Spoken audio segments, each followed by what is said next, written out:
My name is Deborah, and I am 54 years old. For 28 years, I believed that the bond between a mother and daughter was sacred, unbreakable. I sacrificed everything for my daughter Madison, working multiple jobs, giving up my dreams, selling my possessions, just to see her succeed. I thought unconditional love meant giving endlessly, no matter what. But sometimes the people we love most can say words so cruel they shatter everything we believed about family. That day when Madison told me the best gift I could give her would be my death, I realized I had been wrong about so much. Before we dive into this story, let me know in the comments where you are watching from around the world.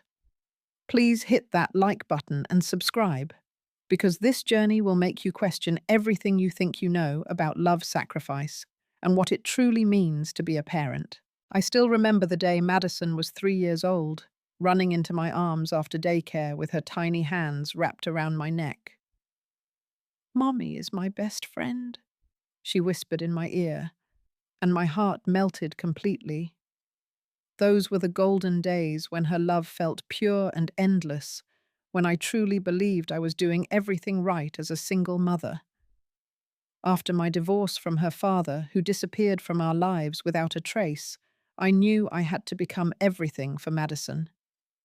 I worked as a waitress during the day at Miller's Diner on 5th Street, serving coffee and pancakes to truck drivers and construction workers. The tips were decent, but never enough.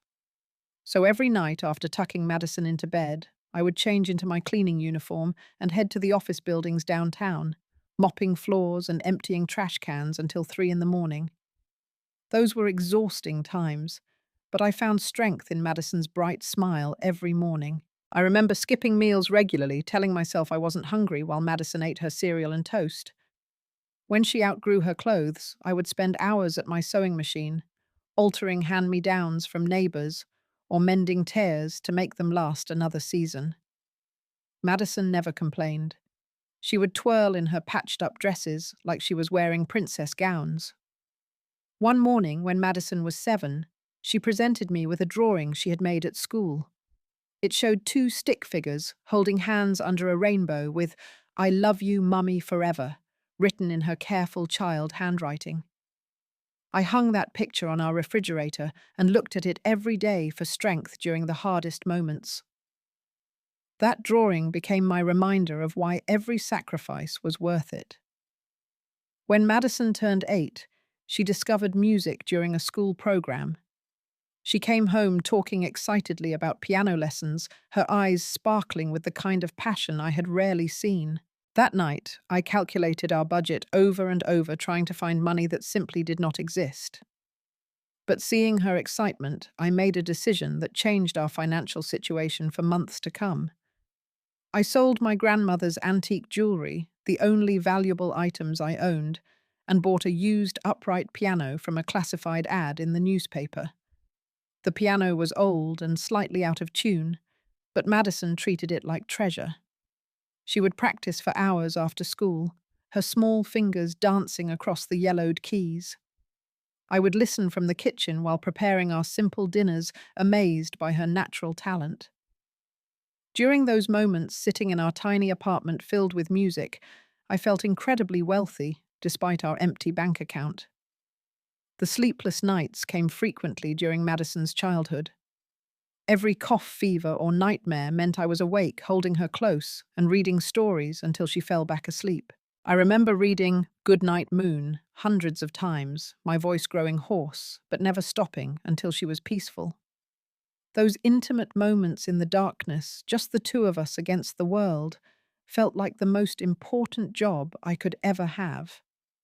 Madison's intelligence became apparent early. Her teachers constantly praised her academic performance, and by middle school, she was accepted into the honors program at Jefferson Academy, a private preparatory school known for sending students to Ivy League universities. The tuition was substantial, but they offered Madison a partial scholarship based on her exceptional grades and test scores. I worked extra shifts and took on weekend catering jobs to cover the remaining costs, but seeing Madison thrive in that environment made every hour of exhaustion worthwhile. I became the mother who attended every parent-teacher conference, every school play, every academic award ceremony. Other parents would comment on Madison's achievements, and I would beam with pride, telling anyone who would listen about my brilliant daughter. In my mind, we were a team, conquering the world together, and our bond was unshakable. During her high school graduation, Madison gave a speech as valedictorian, thanking her mother for endless support and unconditional love. Standing in that auditorium, watching my daughter in her cap and gown, I felt like I had won the lottery. Every sacrifice, every sleepless night, every skipped meal had led to this moment. I thought to myself, I have raised an exceptional human being, and our relationship will only grow stronger as she becomes an adult. Madison's acceptance letter to Yale University arrived on a Tuesday afternoon in March. She called me at work, screaming with excitement, and I actually started crying right there behind the counter at the diner. Other customers stared, but I did not care. My daughter was going to one of the most prestigious universities in the country, with a full academic scholarship. Everything we had worked for was finally paying off. Those first few months were magical. Madison would call me 3 times a week, sharing stories about her professors, her dorm mates, and the incredible opportunities available to her. She would thank me repeatedly for all the sacrifices I had made, telling me she finally understood how hard I had worked to give her this chance. During our conversations, she sounded mature and grateful, exactly the young woman I had hoped to raise. To support Madison's college experience, I made the decision to sell our small house and move into a 1-bedroom apartment across town. The house had been our home for 10 years, filled with memories and Madison's childhood artwork still hanging on the walls. But the money from the sale would provide a financial cushion for any unexpected expenses Madison might encounter during her studies. I convinced myself that downsizing was smart and practical, not a sacrifice. The apartment was significantly smaller, with thin walls and outdated appliances, but I decorated it carefully with our familiar belongings and family photographs. I sent Madison pictures of the new place, expecting her to appreciate my resourcefulness. Instead, she seemed concerned about the change, asking questions about why I had moved and whether I was experiencing financial difficulties. During Madison's first winter break, she came home for 3 weeks during December and January. I was incredibly excited to spend extended time with her after months of brief phone calls and hurried text messages. I had planned special activities, cooked all her favorite meals, and cleared my work schedule to be available for quality time together. However, something had shifted in Madison's perspective. Within hours of arriving, she began making comments about the apartment's size and condition. "Mum, this place is really cramped compared to our old house," she observed while surveying the living room. "And these appliances look like they are from the 1980s. Her tone was not cruel, but there was a new critical edge that I had never heard before. As the visit continued, Madison's observations became more frequent and pointed. She commented on my clothing, which she described as outdated, and suggested I should consider updating my look. She questioned my job choices, wondering aloud why I had not pursued career advancement or additional education. "Mum, why can't you just get a better job? My friends' parents all have nice houses and take vacations. You're smart enough to do more than waitressing." Initially, I interpreted these comments as concern for my well-being. Madison had been exposed to a different socioeconomic environment at Yale, surrounded by students from wealthy families with professional parents. I assumed she simply wanted me to have a more comfortable lifestyle, and was expressing that desire in an immature way. I assured her that I was content with my life and proud of the independence we had achieved together. However, Madison's requests soon became more specific and frequent. She needed money for a new laptop because her current one was embarrassing compared to her classmates' equipment. She wanted a clothing allowance to purchase outfits that would help her fit in with her social circle. Each request was accompanied by explanations about social pressures and academic necessities that I did not fully understand but wanted to support. Against my better financial judgment, I began fulfilling these requests. I sold the few pieces of valuable jewelry I had left, including my wedding ring from my failed marriage, to purchase Madison's new laptop and wardrobe items. When I handed her the money, she accepted it matter-of-factly, without the gratitude or acknowledgement I had expected. The transaction felt cold and transactional, nothing like our previous loving exchanges. By the end of that winter break, I felt confused and unsettled. The daughter who had returned home was different from the grateful, loving girl who had left for college just months earlier. She seemed entitled to my financial support and critical of my lifestyle choices. When I suggested we should be mindful of our budget, Madison responded with frustration, telling me that I was being unnecessarily cautious and that investments in her future were always worthwhile. As Madison prepared to return to Yale for spring semester, I convinced myself that this was simply a normal part of growing up. College was expanding her worldview, and perhaps she was just learning to advocate for herself and think about long-term success. I told myself that her criticism came from a place of love and ambition, not ingratitude or selfishness. Madison graduated from Yale summa cum laude with a degree in pre-law, and I could not have been prouder. She had been accepted to several prestigious law schools, but ultimately chose Columbia Law School in Manhattan. The decision meant she would be living in New York City, one of the most expensive places in the country, but I supported her choice completely. During her first year of law school, Madison's requests for financial support became more substantial and frequent. She explained that networking was crucial in the legal profession, and her appearance and living situation directly impacted her career prospects. "I can't live in some tiny studio apartment, Mum. What will my colleagues and professors think?" she argued during one of our phone conversations. Madison needed money for a security deposit and first month's rent on a luxury apartment in Manhattan's Upper East Side. The monthly rent was more than my entire monthly income, but Madison insisted that the address was necessary for making the right professional connections. Against my better judgment, I went to the bank and took out a home equity loan against my small apartment, putting my own housing security at risk. The loan approval process was humiliating. The bank officer reviewed my employment history and income statements with obvious skepticism, questioning whether I understood the financial commitment I was making. I assured him that this was an investment in my daughter's future, and that she would eventually be able to help repay the loan once she established her legal career. With the apartment secured, Madison's next request was for a car. She argued that public transportation was unreliable, and that having her own vehicle would demonstrate professionalism to potential employers. She had researched BMW models and found a reasonably priced, certified pre-owned sedan that would make the right impression at law firm interviews and networking events. The car purchase required me to take on additional work. I started picking up extra shifts at the diner and took a part-time evening job stocking shelves at a local grocery store.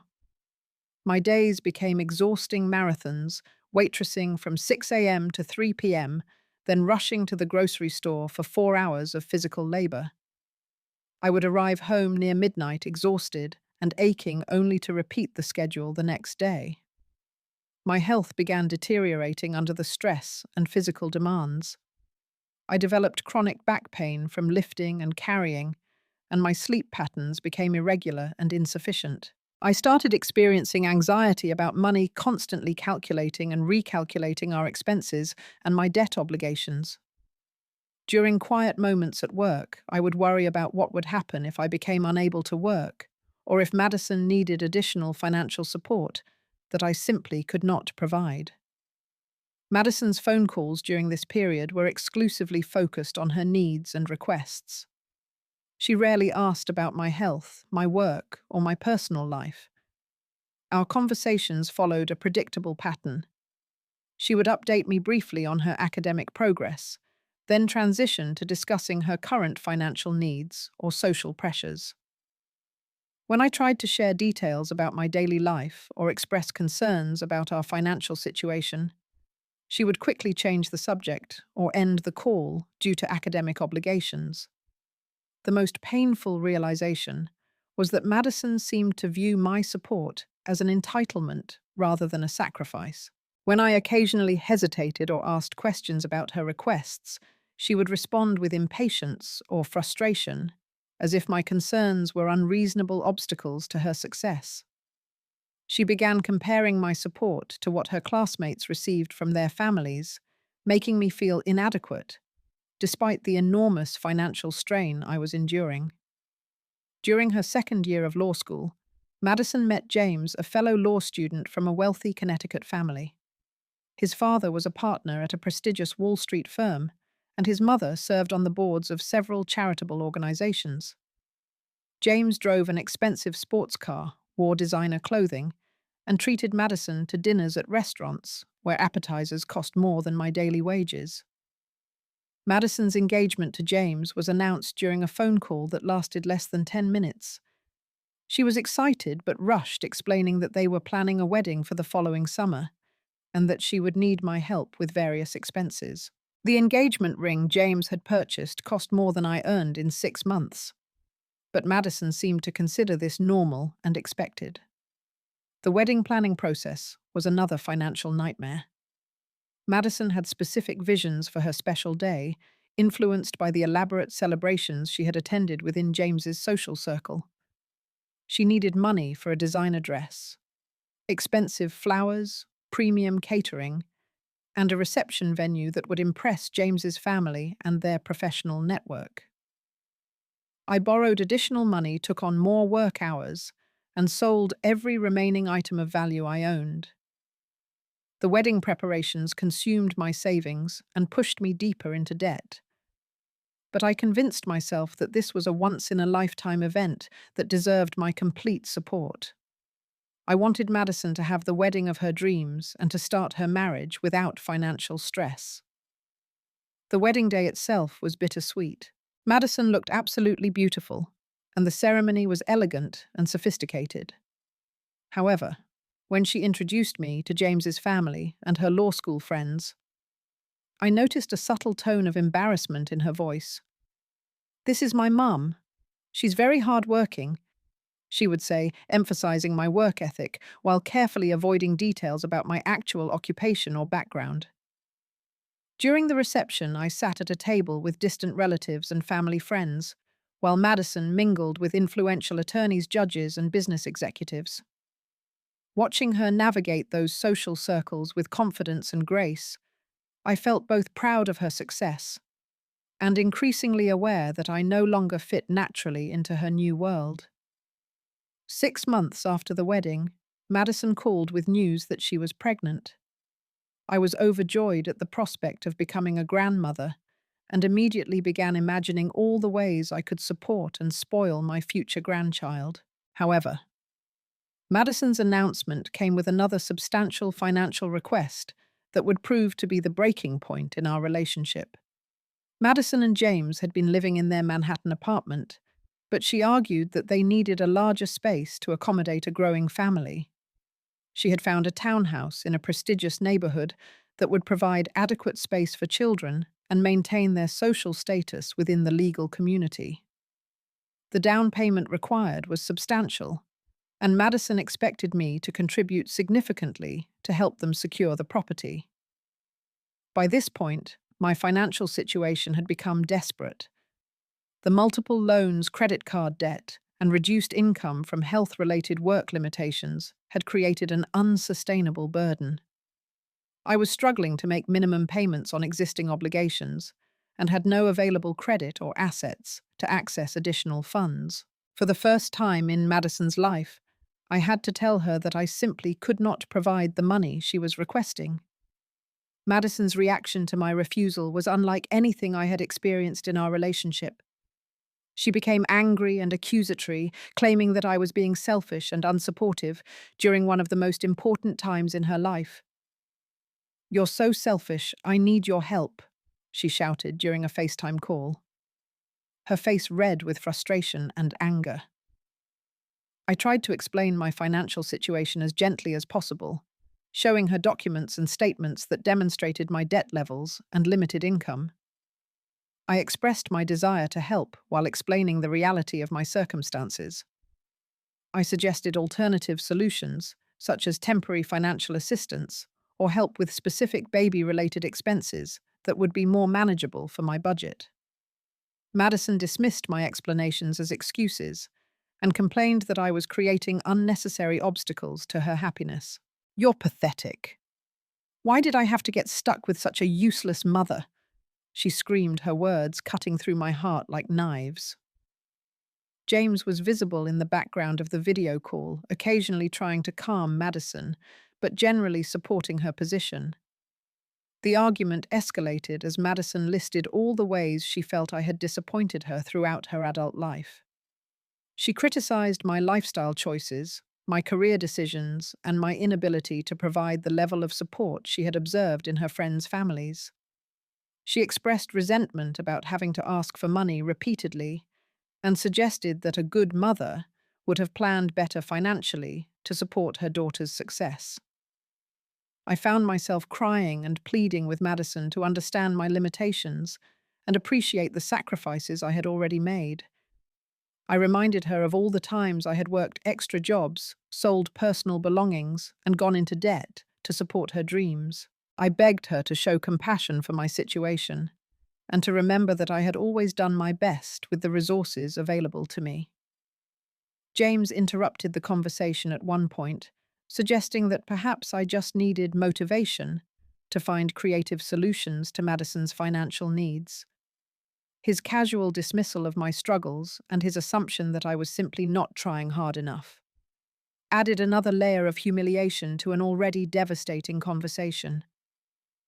The climax of our argument came when Madison, in a moment of pure rage and frustration, said the words that would forever change our relationship. "You know what, Mum? The best gift you could give me would be if you just died. At least then I'd get the insurance money instead of listening to your constant whining about being broke." The silence that followed was deafening. I stared at the screen in complete shock, unable to process what my daughter had just said to me.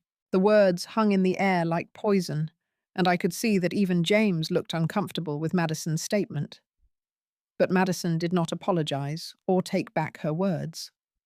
Instead, she ended the video call abruptly, leaving me alone in my small apartment, with the echo of her cruelty ringing in my ears.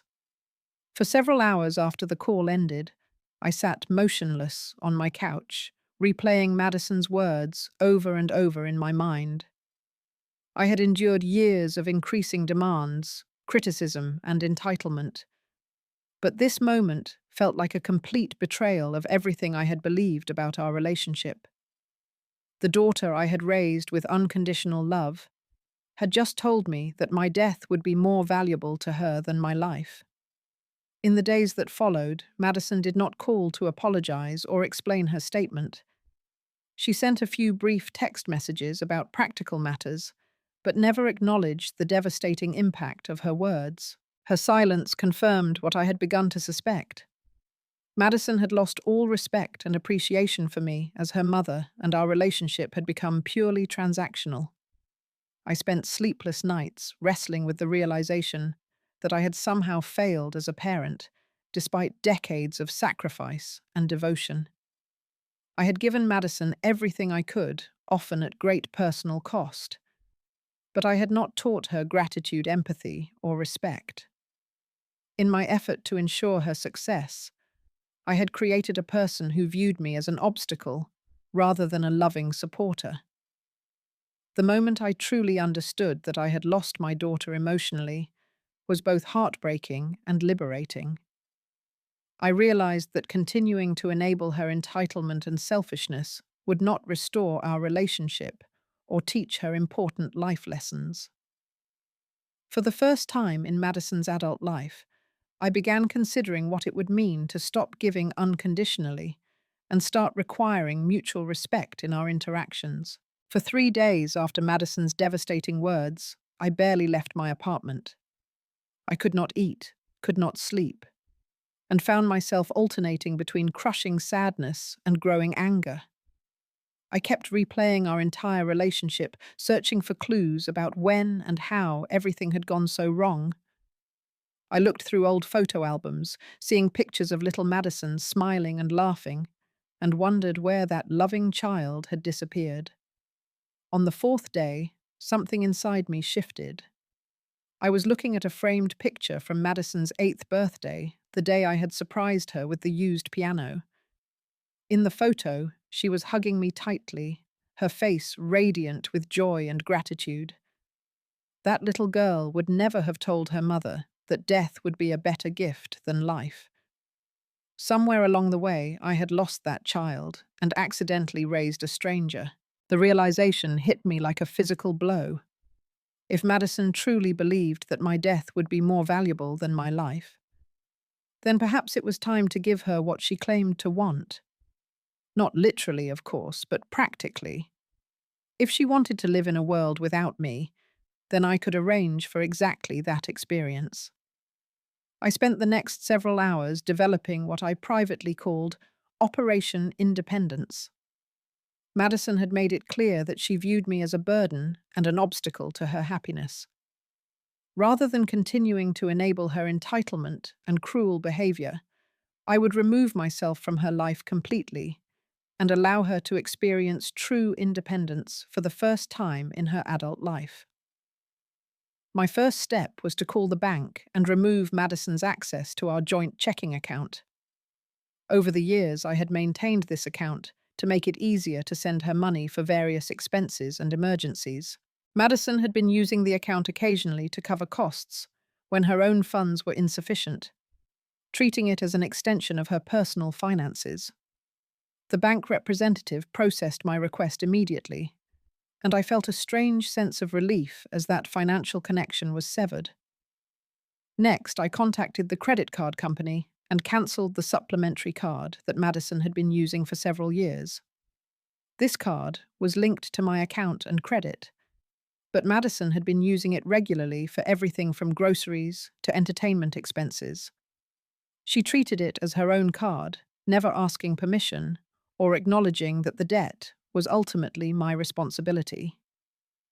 The customer service representative confirmed that the card would be deactivated within 24 hours. The most significant financial change involved my life insurance policy. For years, Madison had been listed as the primary beneficiary, with the understanding that this money would provide for her security if anything happened to me. However, given her recent statement about preferring my death to my life, I decided to make some changes that would reflect my new priorities. I researched local animal shelters and children's charities in our area, ultimately choosing 3 organizations that aligned with my values and would make good use of any future benefits.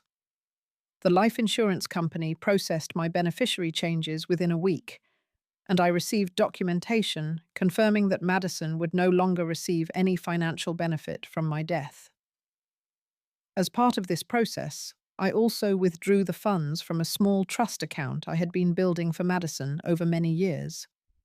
This money was intended to supplement her law school expenses and provide a financial cushion as she established her career.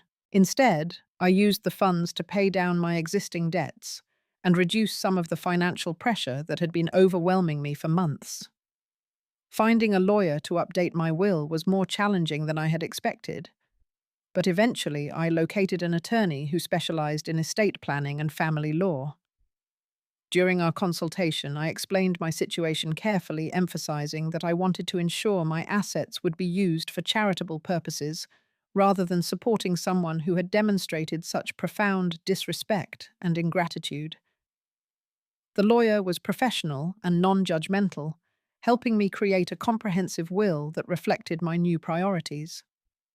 All of my remaining assets, including my apartment personal belongings and any retirement accounts, would be distributed among several charities focused on supporting single mothers, funding educational scholarships for low-income students, and caring for abandoned animals. During this same time period, I began selling the last few possessions of value that I owned. These included some antique furniture inherited from my grandmother, a small collection of first-edition books, and a few pieces of art that had appreciated in value over the years. The money from these sales allowed me to pay off most of my remaining credit card debt and reduce my monthly financial obligations significantly. I also made the decision to move from my current apartment to an even smaller studio apartment in a different part of town. This change would reduce my monthly rent by nearly half and make it impossible for Madison to find me easily if she decided to visit unexpectedly. The new apartment was basic but clean, and the reduced overhead would allow me to live more comfortably on my limited income. Throughout this process, I spent considerable time writing a letter to Madison. This letter would explain my decisions and provide her with a complete picture of the sacrifices I had made throughout her life. I wanted her to understand the full extent of my financial support over the years, including details about expenses and loans that she had never known existed. The letter took me nearly 2 weeks to write and revise. I included specific information about jobs I had worked, possessions I had sold, and opportunities I had declined in order to support her dreams. I described medical treatments I had postponed, vacations I had never taken, and relationships I had avoided, because supporting Madison was always my top priority. I wrote about the grandmother's jewelry I had sold to buy her first piano, the house I had sold to support her college expenses, and the loans I had taken to fund her law school lifestyle. I included copies of receipts, bank statements, and loan documents to demonstrate the tangible reality of my financial sacrifices over the years. The conclusion of my letter was direct and uncompromising. You said the best gift I could give you would be my death. While I cannot grant that wish literally, I can give you something that might be even more valuable: the opportunity to live completely independently, without any support or interference from me. When you read this letter, I will be gone from your life permanently. You will have exactly what you asked for: a world where I no longer exist to disappoint or burden you. I sealed the letter in an envelope and made arrangements for my lawyer to deliver it to Madison exactly 1 week after I left town. This timing would ensure that I was completely settled in my new location before Madison received the explanation for my disappearance from her life. On the day I left, I felt an unexpected sense of freedom and relief. For the first time in decades, I was making decisions based on my own needs and values, rather than constantly considering how my choices might affect Madison's happiness or success. I was choosing to prioritize my own emotional health and financial stability, and that felt both terrifying and exhilarating. 2 weeks after I had completely disappeared from Madison's life, she experienced her first real consequence of my absence. She was at an expensive restaurant with James and another couple celebrating a partner's promotion at his law firm. When the check arrived and she reached for the credit card she had been using for years, the transaction was declined. Confused and embarrassed, she tried the card a second time, but the result was the same. Madison excused herself from the table and called the credit card company from the restaurant bathroom. The customer service representative explained that the account had been closed by the primary cardholder and that she was no longer authorized to use the card. Madison's confusion quickly turned to panic as she realized that her financial safety net had been removed without warning or explanation. She returned to the table and asked James to cover the dinner bill, claiming that there was some kind of error with her card that she would resolve the next day. However, privately, she was beginning to understand that something significant had changed in her relationship with me. She had not spoken to me since our terrible argument, but she had assumed that our financial arrangements would continue regardless of our personal conflict. The next morning, Madison discovered that her access to our joint bank account had also been revoked. When she tried to use the account to pay her monthly expenses, the bank informed her that she was no longer listed as an authorized user and that she would need permission from the primary account holder to access any funds. This discovery confirmed that my absence from her life was intentional and complete. Growing increasingly anxious about the situation, Madison tried to contact me through every method available to her. She called my cell phone repeatedly, but the number had been disconnected. She sent emails to my old address, but they bounced back as undeliverable. She even drove to my former apartment building only to discover that I had moved without leaving a forwarding address. Madison's panic intensified as she began to understand the full scope of my disappearance. Not only had I removed myself from her life emotionally, but I had also eliminated every form of financial support that she had come to depend upon. For the first time in her adult life, she was truly independent, forced to rely entirely on her own resources and income. 3 weeks after my departure, Madison received an unexpected envelope from a law firm she did not recognize. Inside was the comprehensive letter I had written, along with copies of financial documents that detailed my years of sacrifice and support. Madison's hands trembled as she opened the envelope, somehow understanding that its contents would change everything. Reading my letter was a devastating experience for Madison. Page after page revealed sacrifices and struggles that she had never known existed. She learned that I had sold her great-grandmother's engagement ring, the only valuable heirloom in our family, to pay for her SAT preparation courses. She discovered that I had postponed necessary medical treatments for years, ignoring symptoms and avoiding doctor visits to save money for her college expenses. The letter revealed that I had worked at the grocery store every night for 2 years, stocking shelves and cleaning bathrooms from 11 p.m. until 4 a.m., just to earn enough money to support her law school lifestyle. Madison had never known about those additional work hours, and she began to understand the true cost of her expensive apartment designer clothing and luxury car. Perhaps most shocking was the information about the house sale. Madison had assumed that I had downsized by choice, seeking a more convenient location, or simply preferring a smaller living space.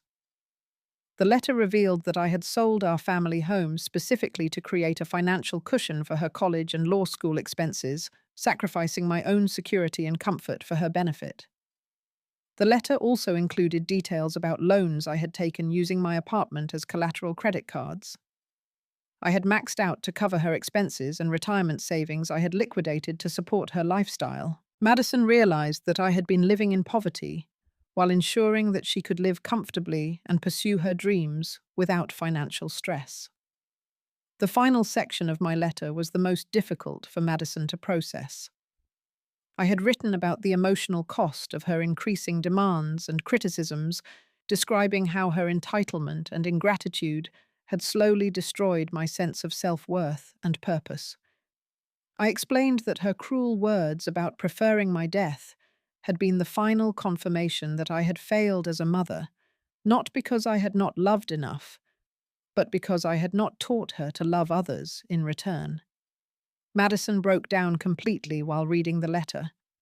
She sat on her expensive couch in her luxury apartment, surrounded by all the things my sacrifices had purchased, and finally understood the true cost of her lifestyle. James found her hours later still crying and clutching the pages, unable to explain what had happened. For the next several days, Madison was consumed by guilt and regret. She began to remember conversations and interactions with me that now took on completely different meanings. She realized that my tired appearance, my cautious approach to spending, and my reluctance to discuss certain topics had all been signs of the financial and emotional strain she had been causing. Madison attempted to locate me through every possible avenue. She contacted my former employers, my neighbors, and even hired a private investigator to trace my whereabouts. However, I had been careful to cover my tracks, completely establishing my new life in a different state, under circumstances that made me nearly impossible to find. The most painful realization for Madison was that she was truly alone with her guilt and regret. James tried to be supportive, but he could not fully understand the complexity of our relationship or the depth of Madison's remorse. Her law school friends were focused on their own careers and families, and she had no close relationships with other family members or childhood friends. For the first time in her life, Madison experienced what it felt like to live without unconditional support and forgiveness. She had always known that I would be available to help her both financially and emotionally, regardless of how she treated me. Now she was forced to navigate challenges and disappointments without my safety net, and the experience was both humbling and terrifying. As weeks turned into months, Madison began to understand that her actions had permanent consequences. I had not simply disappeared temporarily to teach her a lesson. I had permanently removed myself from her life because she had made it clear that my presence was unwelcome and burdensome.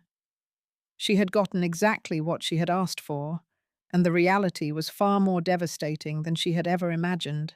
6 months after my disappearance, I had established a new life in a small town in Oregon called Willow Creek. The town was nothing like the bustling cities where Madison and I had lived, but it offered me something I had not experienced in years: peace and genuine community.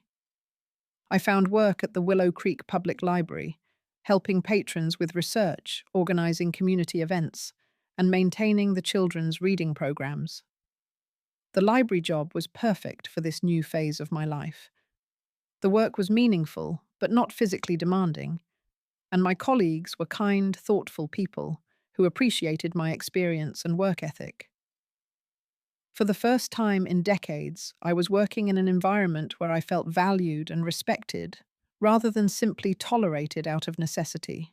My tiny apartment near the library was furnished with simple, functional pieces from local thrift stores and garage sales. After years of accumulating possessions to create a comfortable home for Madison, I discovered that I actually preferred living with less.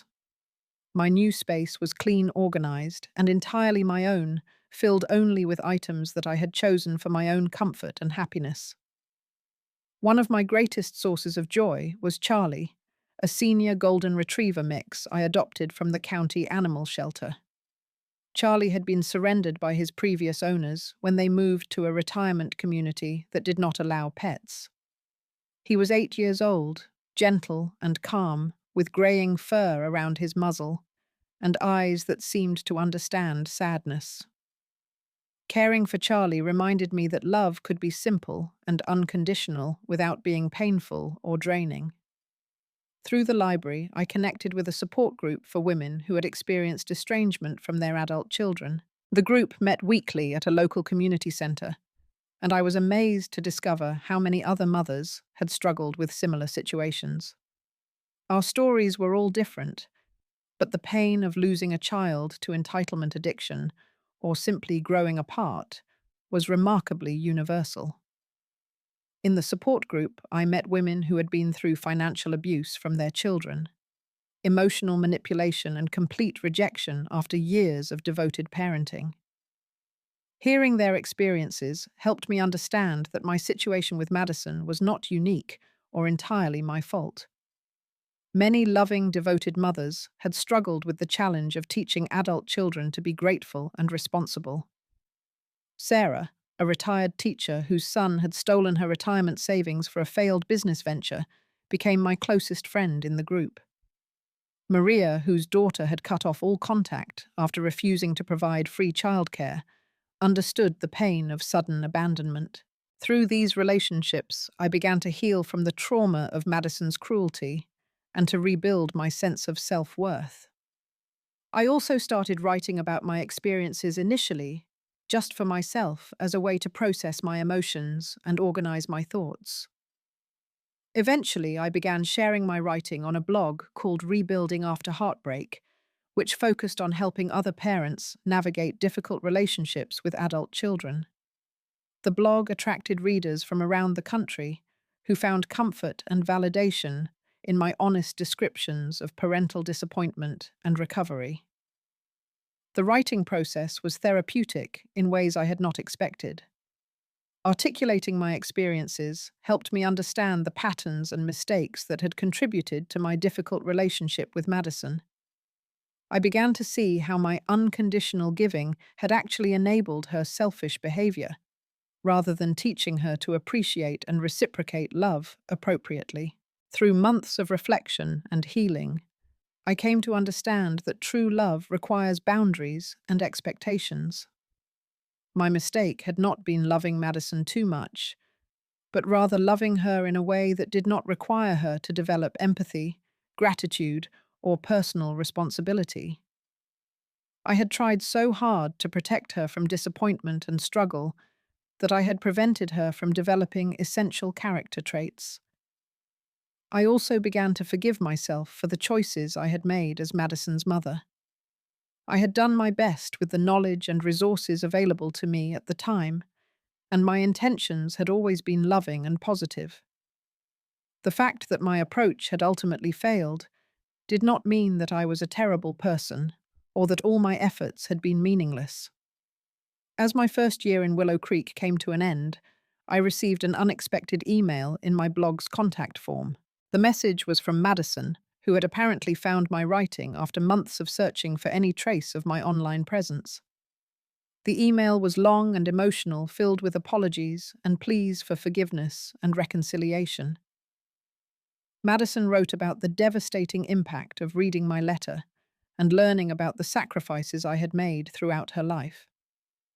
She described the guilt and regret that had consumed her for months and her growing understanding of how cruel and ungrateful she had been. She begged me to give her another chance to build a better relationship based on mutual respect and appreciation. Reading Madison's email was emotionally complex. Part of me felt vindicated and relieved that she had finally understood the pain she had caused and the value of what she had lost. However, another part of me felt cautious and protective of the peace I had worked so hard to achieve. I had spent months building a new identity that was not defined by my role as Madison's mother, and I was reluctant to risk that progress. I did not respond to Madison's email immediately. Instead, I shared it with my support group and spent several weeks considering my options carefully. Some group members encouraged me to reconnect with Madison, believing that her apparent remorse indicated genuine change and growth. Others warned me that abusive patterns often repeat themselves, and that Madison might simply be manipulating me to restore her access to financial support. After considerable thought and prayer, I decided to write a brief response to Madison's email. My message was carefully worded and emotionally restrained, designed to acknowledge her apology while establishing clear boundaries for any future contact between us. I wrote, "Madison, I have received your email and appreciate your apology. I forgive you for the pain you caused, but I am not ready to restore our previous relationship. If you are genuinely interested in building something new between us, it must be based on mutual respect, clear boundaries, and realistic expectations. I am no longer available to provide financial support or to absorb emotional abuse. Any future contact must acknowledge these conditions." I concluded my message with, "I have built a new life that brings me peace and fulfillment. I am willing to consider limited contact if you can demonstrate sustained change and genuine respect. However, you should understand that I am no longer the same person who would sacrifice everything for your happiness. True love requires teaching others to love themselves and others properly, and I failed to teach you that lesson when you were young. It is not too late for you to learn, but that work must come from you." I did not provide Madison with my address, phone number, or specific location. If she wanted to rebuild our relationship, she would need to do so through carefully measured steps that demonstrated her commitment to change rather than simply her desire to restore her previous advantages. Sending that response felt like completing a long and difficult journey. I had moved from total devotion and self-sacrifice through devastating betrayal and heartbreak to a place of cautious hope and firm boundaries. I had learned to love myself enough to require respect from others, and to value my own peace and happiness as highly as I had once valued Madison's success.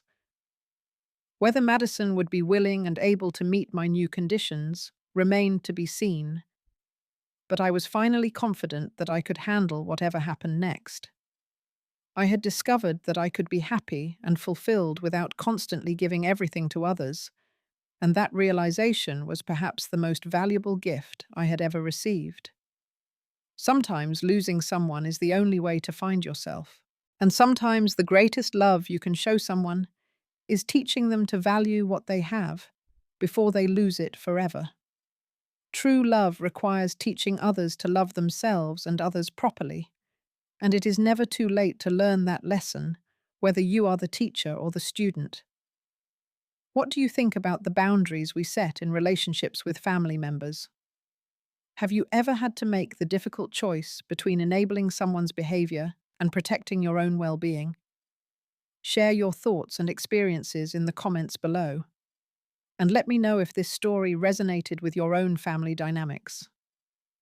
Please like this video if it helped you think about your own relationships differently, and subscribe for more stories about resilience, healing, and the complex realities of family love.